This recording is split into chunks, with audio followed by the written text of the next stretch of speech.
Assalamu alaikum everyone. So today we are going to start with our chapter number 2. Chapter number 2, part number 9, with the same chapter of our reproduction in lower and higher animals. In the last lecture, we have started with the gametogenesis, which comprises of spermatogenesis and oogenesis, from which we have done spermatogenesis in the last lecture, and today we are going to start with oogenesis. Oogenesis, it is a process of formation of the haploid female gamete. It is the process of formation of the haploid female gamete, the female gamete that will be egg or ovum from the diploid germinal epithelium. From where? From the diploid germinal epithelium. Germinal epithelium we have studied that in the structure of ovary. So, it is the formation of the haploid female gamete, that is egg or ovum, from the germinal epithelium, which is already diploid. Next, it involves the process of meiosis. What happens over here? In oogenesis, meiosis takes place.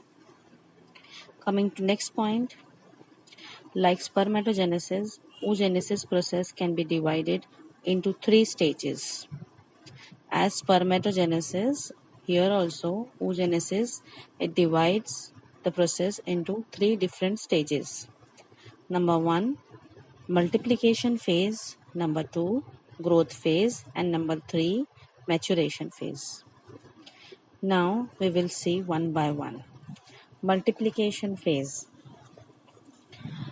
In this stage, the primary germinal cells, which is 2N, which is diploid of ovary, they undergo repeated mitotic division to form millions of gametes, mother cells or oogonial cells. This process is completed in the embryonic stage of human females. Okay? The process of multiplication phase, it will get completed in the embryonic stage of human females. Coming to the next point, that is the growth phase. Some of the oogonia, they stop the division and begin to increase in size and form the primary oocyte.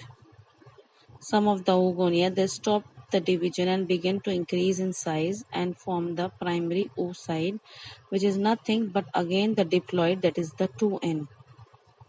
Cellular organelles like endoplasmic reticulum, here ER means endoplasmic reticulum, Golgi apparatus and mitochondria, they increase in number.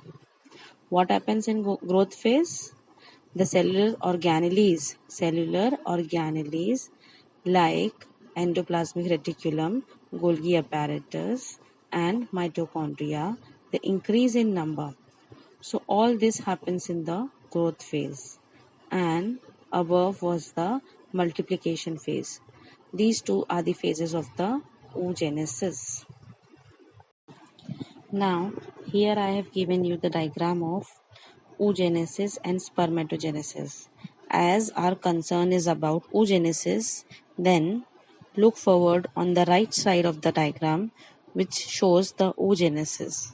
In this, you can see a certain diagrammatic structure which starts with the multiplication phase, growth phase, and maturation phase.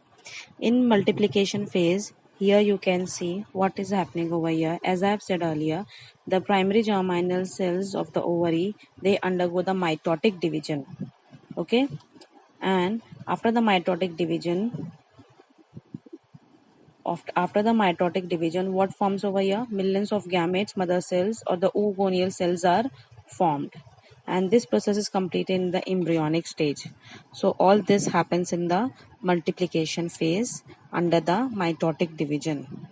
In the growth phase, as you all can see, in the growth phase, you can see over here the larger size of the primary oocyte is formed, which is again diploid in number. Okay, and the oogonia over here, when they become larger in size, they stop the division and they begin to increase in size. First, they stop in the division and they begin to increase in size and they form the primary oocyte. Okay, then certain organelles are also there like endoplasmic apparatus, endoplasmic reticulum, Golgi apparatus, and mitochondria. All this it makes the primary oocyte to let their size increase in measurement. So all this happens in the growth phase. Further, we will see the maturation phase. Now, in the same figure, we will see the maturation. First, we will discuss the maturation phase over here in this diagrammatic structure of the oogenesis. What is happening in the maturation phase? Primary oocyte, it gets structures and it undergoes the meiosis 1 and meiosis 2.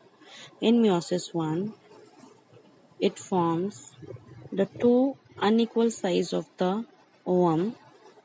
They have the two unequal size of the ovum and the distribution of cytoplasm is also different. Okay, on the right side you can see the smaller size of the ovum, the oocyte. The right side is the smaller one and it is called as what, the first polar body, which is N, which is haploid, and to the left side you can see it is the secondary oocyte. It is the secondary oocyte which is a haploid. But here the secondary oocyte, the bigger one, the larger size one, that is called secondary oocyte, they have a different contribution of the cytoplasm. Okay, now all this happens into the meiosis 1. In coming to the meiosis 2, the polar body, it divides and it undergoes a meiosis. It undergo meiosis process and it gives rise to two again cells, the two same cells, which is called as what, the second polar bodies. Again they are haploid in numbers. Again they are haploid. Coming to the left side, in the maturation third phase, the secondary oocyte, they undergo the meiosis 2, which gives rise to the large size of the ovum on one side and a smaller side of the smaller side also. Now, this is all what happens in the maturation phase. Now, maturation phase. Over here, the oogenesis takes place in the ovaries. Oogenesis takes place in the ovaries. The process is initiated prior to the birth of the female body. I am repeating it once more. The process of oogenesis is initiated, means it started prior to the birth of the female baby. The primary oocyte, which is diploid, enter the maturation phase, which includes meiotic division, that is meiosis 1 and meiosis 2. The diploid primary oocyte undergo meiosis 1, that is the reduction division, to form two haploid daughter cells. This division is peculiar in females as both the daughter cells are with haploid number of chromosomes, that is 23 number of chromosomes. But due to unequal division of cytoplasm, as I have said in the last slide, of the two daughter cells produced, one is a large cell called secondary oocyte, as I have said earlier, which is a haploid, and another is a small cell called first polar body, which is again it is a haploid. I am repeating it. Due to the unequal division of cytoplasm of the two daughter cells produced, one is a large cell called secondary oocyte and another one is a small cell called first polar body. Normally, the first polar body does not enter the meiosis 2. I am repeating and I have highlighted also this point. Normally, the first polar body does not enter the meiosis 2. The secondary oocyte, which is haploid, proceeds the meiosis 2 only up to metaphase 2. Its division is further stopped or arrested at this stage. The secondary oocyte is shed from the Graafian follicle and ovary. The restart and completion of the meiosis 2 will happen only with the entry of the sperm. What is happening over here? The restart and the completion of the meiosis II will happen, it will occur only with the entry of the sperm. It will happen when the entry of the sperm will take place. This last phase is usually completed in the ampulla of the fallopian tube. Ampulla is one of the part of the fallopian tube. So the meiosis II will happen only at the entry of the sperm, and this last phase is happened in the ampulla of the fallopian tube at the time of fertilization. In this division also, the two unequal daughter cells are formed. The large cell is ovum, which is haploid, and the small cell is second polar body, which is again a haploid. The ovum, which is haploid, so formed, functions as the female gamete. The ovum, which is formed over here, which is haploid, it functions as a female gamete, that is the egg, and is ready for fertilization at the completion of meiosis II, and completion of fertilization go hand in hand. The completion of meiosis II and completion of fertilization go hand in hand. If the secondary oocyte does not receive the sperm or spermatozoa, it is shed off along with the menstruum or the menstrual cycle. So all this happens while the maturation phase in ovaries. Now coming to the structure of secondary oocyte. We will study the structure of secondary oocyte.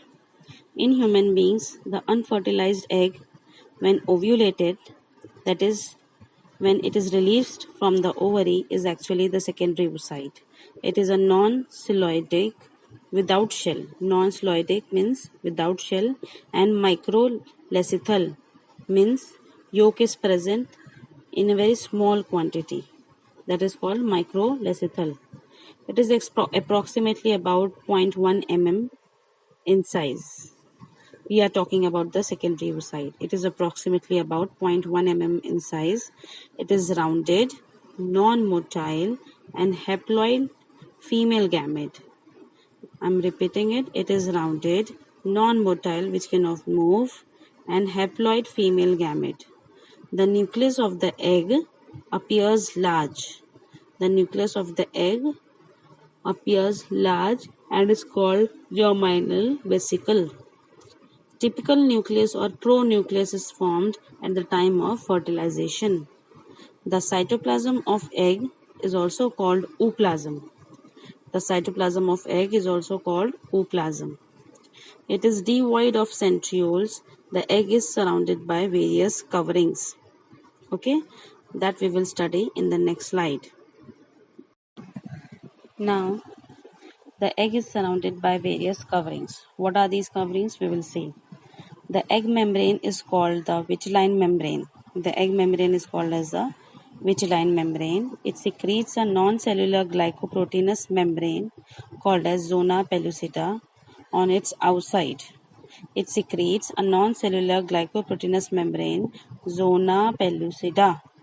Zona pellucida, which is a non-cellular glycoproteinous membrane.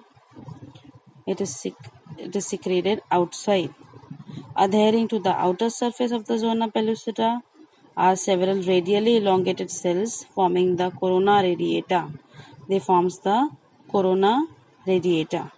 These cells are derived from the innermost layer of granulosa cells.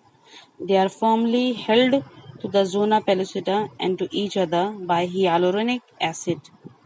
They are held together by hyaluronic acid, which is mucopolysaccharide.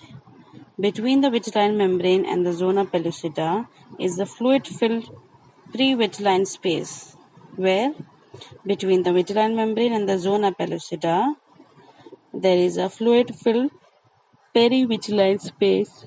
The first polar body lies in this space. The first polar body which occurs, it lies in this space. The egg shows the polarity. The side having the germinal vesicles and the first polar body is called the animal pole, while the side opposite to it is called vegetal pole. So all this is about the covering.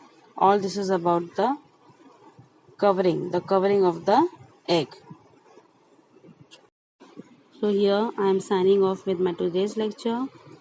The further topics will be discussed in the next video lecture. Thank you.